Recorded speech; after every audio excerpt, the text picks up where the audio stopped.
Bukan pilor, nggak bahas film horor. Terus bahas apa?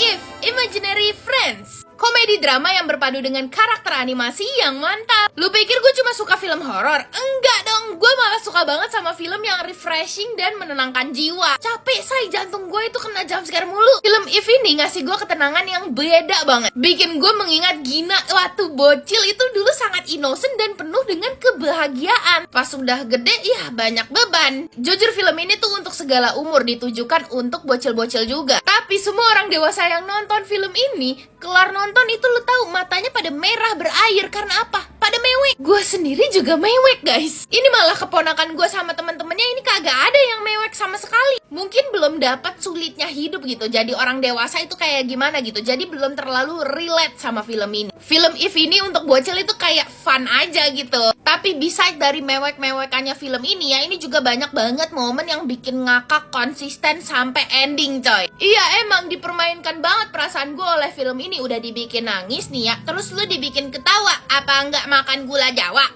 Habis nangis ketawa makan gula Jawa. Tapi gue udah expect juga nih kalau di dalam film ini gue bakal dibikin geli. Karena apa? Peran utamanya ini Ryan Reynolds. Aku tuh suka banget dan cinta banget sama Ryan Reynolds. Karena apa? Semua film-filmnya itu beneran bikin ngakak semua, coy. Kagak pernah itu Ryan Reynolds main film yang serius-serius amat gitu, kagak. Dia pasti ngelawak, coy. Sampai kadang gue ngelihat mukanya Ryan aja itu dia nggak ngapa-ngapain, gue bisa aja ketawa gitu. Saking lucunya. Gemes banget. Udah gitu ya, kegemesan gue tuh malah makin-makin, guys. Karena karakter If alias Imaginary Friend itu teman-teman hayalannya itu imut-imut, lucu-lucu semua, gemes. Macem-macem, guys, bentukannya dan latar belakangnya. Bahkan ada apa? Ada bentuk segelas air es. Sumpah lucu banget, segelas air es.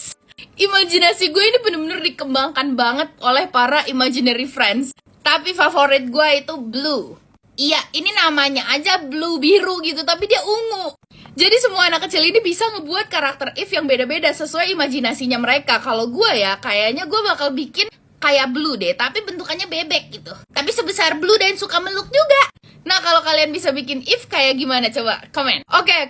If Imaginary Friends ini bercerita tentang seorang anak kecil yang bernama Bea yang ngalamin hal traumatis sampai akhirnya dia tuh bisa ngelihat para If lagi. Dan akhirnya dia menolong para If untuk menyelesaikan masalah mereka dengan segala keseruan dan juga petualangannya. Serius, ini film wajib banget untuk ditonton, apalagi lu ya para bocil. Ini film beneran gemesin banget dan fun. Untuk orang dewasa apalagi nih ya, yang lu capek akan hidup, lu coba nonton film ini dan lu kenang masa kecil lu. Film If Imaginary Friends ini udah bisa ditonton di bioskop ya, guys. Langsung aja pergi ke bioskop. Oke, next, kalian pengen gue bahas film yang bukan horor apalagi? Komen ya.